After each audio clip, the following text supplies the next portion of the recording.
Yo, book nerds! Today we're going to talk about 10 books that deserve more hype. These are 10 books that I have not seen any other booktuber talk about, and maybe you have, but I have not, and I think they deserve more love.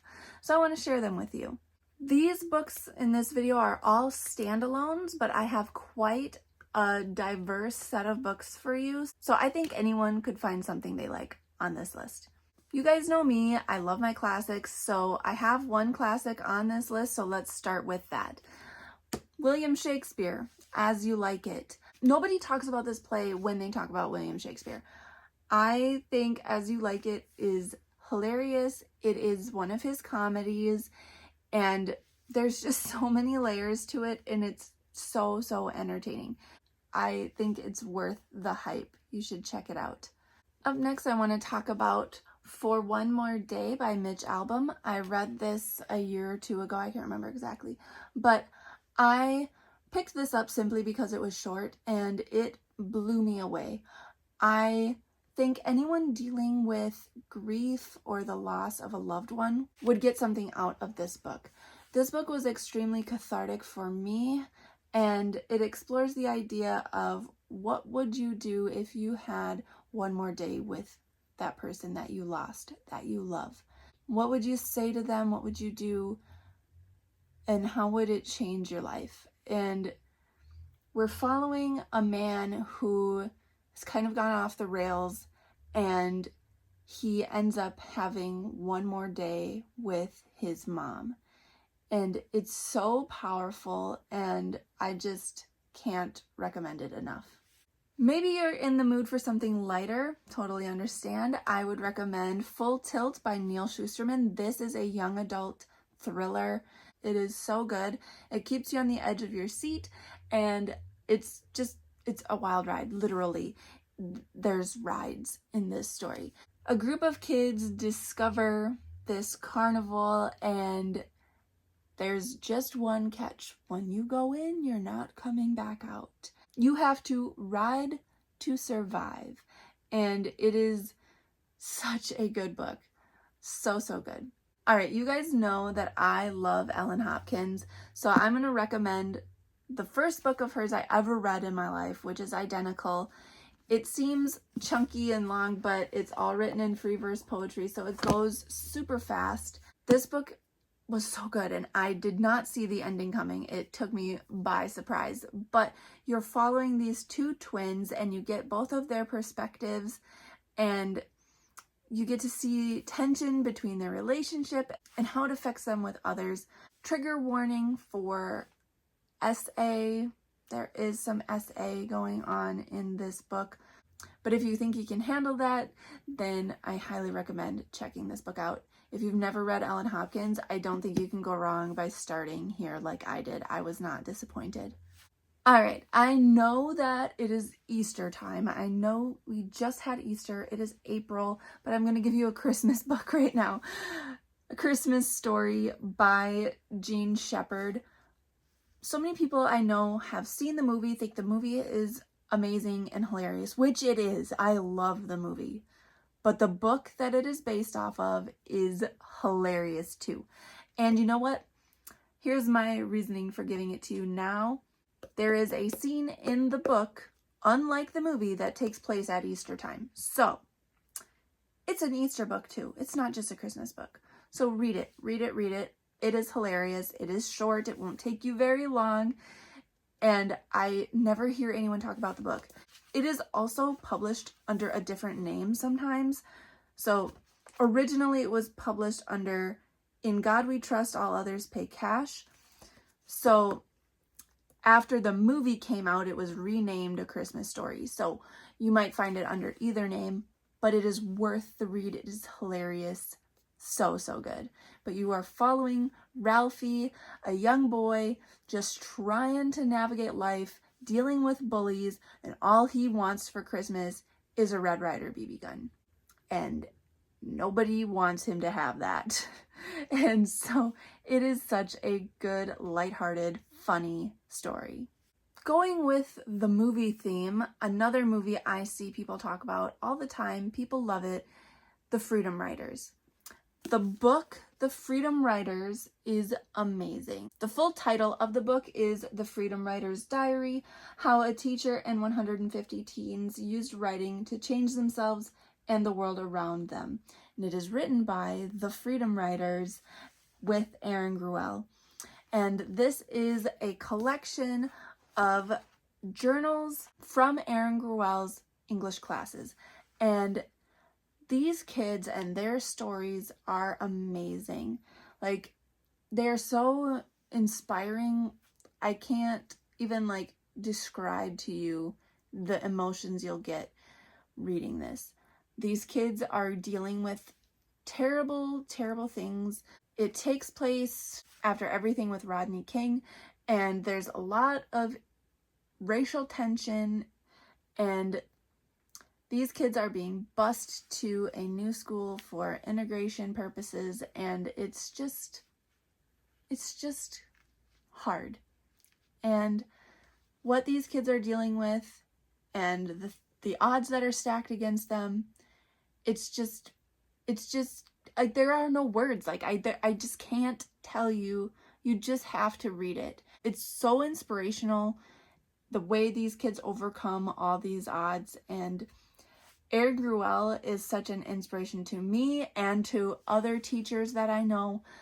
Like, for a reason, she's amazing, and I would love to emulate her and strive to be like her and create a classroom that becomes what these classes become. They become a family, and I hope that I can live up to that someday. But I see people watch the movie and talk about it, but I never see people talk about the book, and it's so worth it to read. Switching from movies to TV, this book actually has multiple adaptations, and I think you should just read the book. That would be The Queen of the South by Arturo Perez Reverte. This is a translation from Spanish, but it is so good. There is more than one adaptation. There's Spanish one, an English one. I prefer the Spanish, but I think people love the TV shows. I hear people talk about them, but I never hear people talk about the book. The book is great. If you want to go on a crazy wild ride, if you want an anti-hero, a female anti-hero, then you need to read this. Teresa Mendoza is a badass, and I love her. She does a lot of bad things. She does a lot of illegal things, but she's a badass, and she doesn't let anyone control her. There are some trigger warnings for this novel as well. This book deals with the cartels, and there's murder, there's drugs, so be aware of that. But Queen of the South, super good. It will keep you on your toes, and it's so good. The next book, I think people get deterred because of the name. It is called Gun Island by Amitav Ghosh, and it's not really about guns. Like it is, but it isn't. It's not. It's really not. But Gun Island is really about the environment. It's environmental literature. It's a novel. It's just, if you are a nerdy nerd, if you're a book nerd, if you're a word nerd like me, if you love the history of words and linguistics and just wordplay like that, like, you need to read this book. This book is awesome. And if you care about the environment, read this book. This book is complex. It's really hard to kind of explain simply what it's about. But you're following our main character, who is a book dealer. He specializes in rare and old books, and he is trying to track down this story. There's this story about the gun merchant, and he is trying to figure out this legend, this story, and it takes him all over the world. And it's so good and so interesting, and I think people just read the title and they just don't pick it up because they think it's like about guns, but it's really not. If you're a nerd, like I said, if you're a book nerd, you will connect with our main character, who is a book dealer. Like, he's just awesome. I would classify this as an epic adventure because we just go on this insanely long, twisting journey, but you're never bored. Just read it. Just read it. It's not about guns. Next, I want to talk about Oil on Water by Helen Havila. This is another environmental literature story, but it doesn't beat you over the head with its message, I feel like. It was very interesting and it kept me wanting to read more. So you're following Rufus, who is an aspiring journalist, and Rufus has this chance to get this big story and get his name out there. In the Niger Delta, a white woman has been kidnapped by militants. This white woman is the wife of an oil executive, and the militants are mad about the oil digging that is destroying their land and the environment. And this author does a great job of like making you care about the woman that was kidnapped, even though she is doing awful things to the environment, and making you care about these militants who are rightfully upset, but they are also doing things that are bad. Like, you shouldn't be kidnapping people and killing people.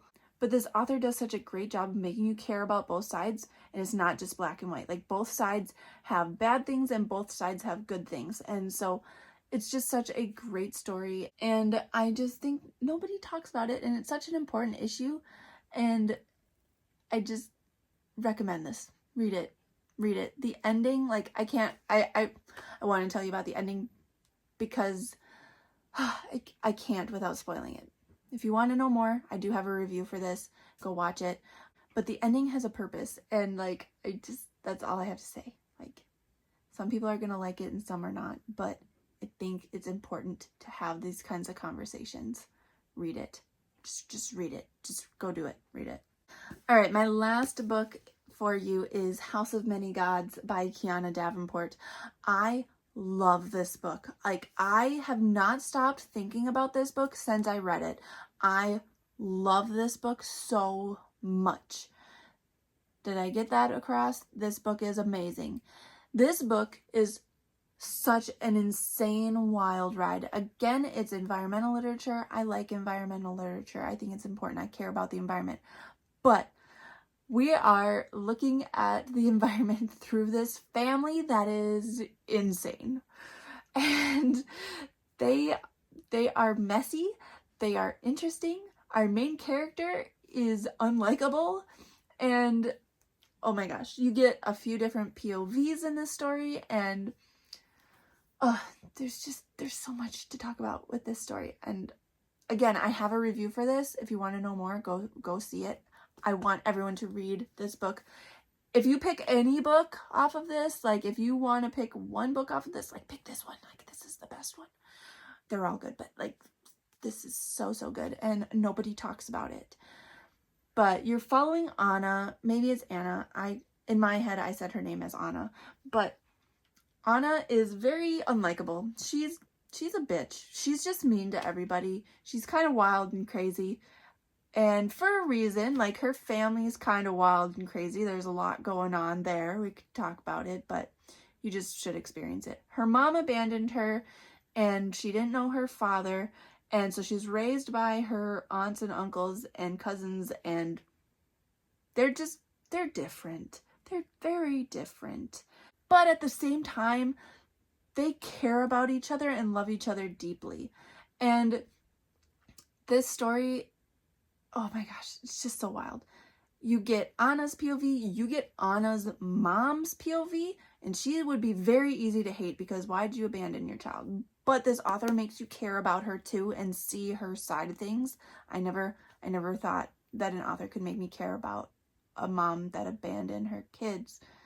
Like, as a mom, like, I can't understand the mentality, but this author makes you care about her and feel for her, and it's so good.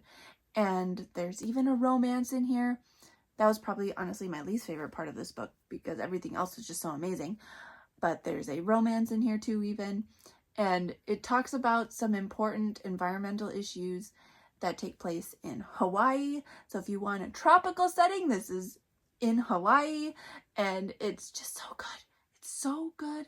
And yeah, that's I just can't say anything else. Just read it. It is so good. So good. So good. All right, those are my 10 standalones that I think you should read. I don't see anyone on BookTube talking about these. Maybe you have, but I haven't. And I think people should be talking about these. Read them. Go read them. Please go read them. I want more people to discover these and enjoy them like I have. That's all I have for you guys today, and I hope you have a lovely week, and I'll talk to you next Monday. Hit that like button and subscribe. Thanks for talking books with me.